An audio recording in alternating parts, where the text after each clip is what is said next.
اللہ نے انسان کی ہدایت کے لیے اس زمین پہ مسلسل انبیاؤں کو قائم رکھا تاکہ اللہ کے نبی انسانوں میں امن، سلامتی اور انسان میں محبت پیدا کر سکیں، ان کی اصلاح کر سکیں۔ اور بالآخر اللہ نے اپنے محبوب حضرت محمد مصطفیٰ صلی اللہ علیہ وآلہ وسلم کے ظہور کے بعد یہ حکم نافذ کیا کہ یہ محمد میرا آخری نبی ہے۔ بس رسول اللہ کہ دارالفنا سے دارالبقا کی طرف کوچ کرنے کے بعد اصحاب رسول اور امام وقت مسلمانوں میں رسول اللہ کا پیغام پھیلا ہی رہے تھے کہ سن 60 ہجری ایک ظالم بدترین بادشاہ سرعام یہ کہنے لگا کہ کوئی خدا نہیں اور نہ ہی کوئی نبی ہے، نہ ہی کوئی قرآن، نہ ہی کوئی دین۔ وہ تخت پہ بیٹھ کے سرعام شراب پیتا تھا، زنا کرتا تھا، گناہ کرتا تھا، جھوٹ بولتا تھا۔ دولت اور لاکھوں کی فوج کے سامنے تمام مسلمان خاموش رہے، لیکن اللہ کے رسول حضرت محمد مصطفیٰ صلی اللہ علیہ وآلہ وسلم کا پیارا نواسا حسین ابن علی کھڑا ہو کے کہنے لگا، اے لوگو، میں گواہ ہوں کہ میرا نانا اللہ کا رسول ہے۔ قرآن اللہ کی طرف سے زمین پہ آیا ہے تاکہ انسان غریب اور امیر کے فرق کو مٹا سکے، عرب اور عجم کے اس تفرقے کو ختم کر سکے۔ اللہ کے نزدیک دولت نہیں بلکہ ایمان دیکھا جاتا ہے، اعمال دیکھے جاتے ہیں۔ لوگوں نے کہا، اے حسین ابن علی، یزید کے پاس لاکھوں کی فوج ہے، اتنا سونا ہے کہ وہ دنیا کو خرید سکتا ہے، اس کے سامنے کون اٹھے گا؟ وہ آپ کو شہید کر دے گا، آپ کے خاندان کو ختم کر دے گا۔ امام حسین علیہ السلام نے فرمایا، میری شہادت کی خبر تو میرے نانا نے مجھے بچپن میں ہی سنا دی تھی۔ اے لوگو، یہ پیغام حق ہے کہ اسلام اللہ کا دین ہے، اور اگر اللہ کے دین کے لیے اس حسین کو قربان بھی ہونا پڑا تو یہ میرے لیے فخر کی بات ہے۔ کیوں ڈر رہے ہو وقت کے یزید کے سامنے؟ اگر آج یزید تمہیں ختم بھی کر دے تو تمہارا خون ناحق اسلام کی گواہی دے گا، اور آنے والی نسلیں تا ابد تا حیات تمہیں یاد کرتی رہیں گی۔ لوگ ڈرتے رہے کہ اتنے بڑے ظالم بادشاہ یزید کے سامنے ہم حسین کا ساتھ کیسے دیں، لیکن امام حسین علیہ السلام مطمئن تھے۔ اس بات کا علم جب یزید کو ہوا تو اس نے اپنی فوج کو امام حسین کے قتل کے لیے بھیج دیا۔ امام حسین نہیں چاہتے تھے کہ میرا خون ناحق میرے نانا کے شہر مدینے میں بہے۔ آپ اللہ کے گھر میں پناہ لینے کے لیے مکہ آ پہنچے۔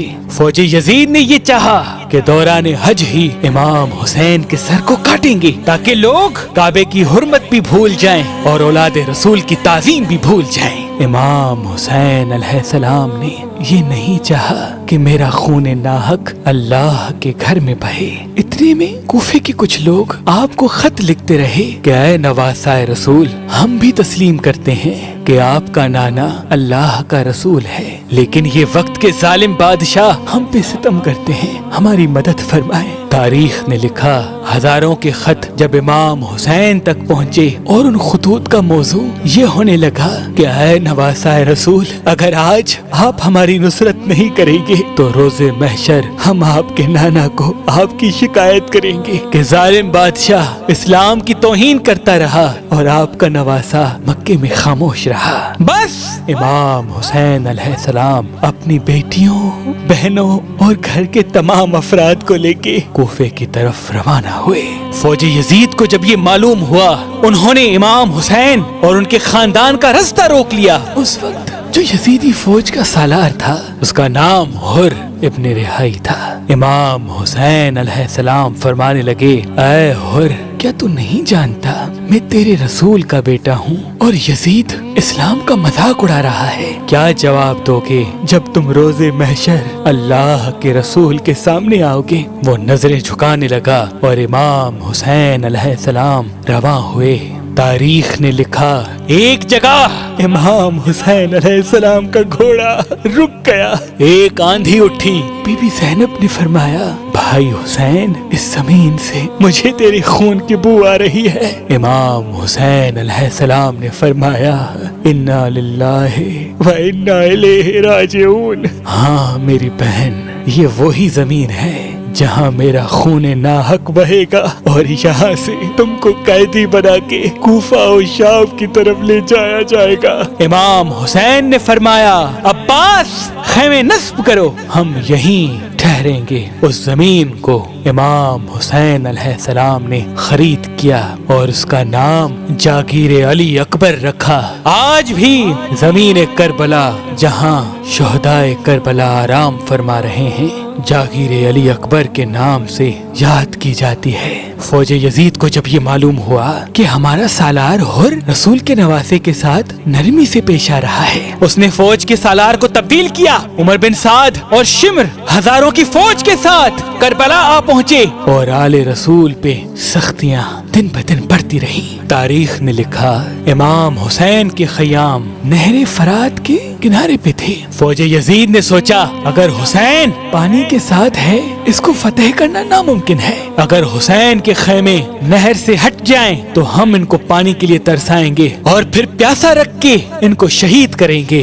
فوج یزید خیام حسینی کی طرف بڑھی اور کہنے لگی کہ وقت کے بادشاہ یزید کا حکم ہے کہ اپنی خیمے نہر سے ہٹاؤ۔ حضرت غازی عباس نے جب یہ سنا اپنی تلوار کو نیام سے نکالا اور کہنے لگے کس میں ہے ہمت کہ رسول اللہ کے خیمے نہر سے ہٹائے۔ اے لوگو، پانی اللہ کی نعمت ہے اور اللہ نے اس پانی کو بھی محمد و آل محمد کے صدقے خلق کیا۔ فوج یزید میں کوہرام برپا ہو گیا۔ امام حسین غازی عباس کے کندھے پہ ہاتھ رکھ کے فرمانے لگے عباس اپنی تلوار نیام میں رکھ، میں نہیں چاہتا کہ دنیا یہ کہے کہ رسول اللہ کا خاندان پانی کے لیے لڑا۔ عباس ہم یہاں جنگ جیتنے نہیں بلکہ اپنے لہو سے اسلام کی صداقت کو بیان کرنے آئے ہیں۔ اپنے ہاتھوں سے جیسے تم نے یہاں خیمے لگائے تھے ویسے ہی یہاں سے خیمے نکالو۔ اللہ کی مرضی ہے کہ رسول اللہ کا خاندان پیاسا رہے اور ان کی پیاس کی شدت روز محشر تک زمانہ یاد کرتا رہے۔ غازی عباس کی آنکھیں نم ہوئی اور سادات کے خیمے نہر سے دور نصب ہو گئے۔ فوج یزید کا یہ کہنا تھا کہ اے حسین مان لو کہ یزید سچ کہہ رہا ہے، کوئی دین نہیں، کوئی اسلام نہیں۔ امام حسین علیہ السلام فرماتے تھے اے لوگو، اللہ گواہ ہے کہ اسلام اللہ کا دین ہے، میرا نانا محمد مصطفیٰ صلی اللہ علیہ وآلہ وسلم اللہ کا رسول ہے، قرآن اللہ نے زمین کی طرف بھیجا ہے، مجھے مار بھی دو گے تبھی بھی میرے خون کا قطرہ قطرہ رسول اللہ کی نبوت کی گواہی دے گا۔ حکومت، دولت اور طاقت کے سامنے نہ جھکو، یاد رکھنا یہ طاقت، حکومت ختم ہو جائے گی، اللہ کا دین تا ابد تا حیات باقی رہے گا۔ لیکن افسوس فوج یزید دن بدن آپ پہ ظلم بڑھاتی رہی کہ آپ یزید کی بیعت کریں، یہاں تک کہ آپ کا پانی بند کر دیا، آپ پیاسے رہے۔ تاریخ نے لکھا امام حسین کا خاندان 3 دن کرب و بلا میں پیاسا رہا۔ فوج یزید اس کوشش میں تھی کہ حسین کے خاندان کو اتنا ستائیں، اتنی تکلیف دیں کہ وہ ہماری بات مان لے۔ امام حسین کے عزیز و اقارب کو کرب و بلا میں قتل کیا گیا۔ آپ کی آنکھوں کے سامنے آپ کے بیٹے علی اکبر کو جو ہم شکل پیمبر تھا مارا گیا، آپ کے بھائی عباس کو نہر کنارے سلایا گیا، آپ کے بھائی کے بیٹے قاسم کی لاش کو پامال کیا گیا، آپ اپنے 6 ماہ کے بچے علی اصغر کو میدان میں لے کے آئے اور فرمانے لگے اے لوگو، تمہاری جنگ تو اس حسین سے ہے، یہ 6 ماہ کا معصوم بچہ 3 دن سے پیاسا ہے اور پانی نہ ہونے کی وجہ سے اس کی ماں کا دودھ بھی خشک ہو گیا ہے، اے ظالموں،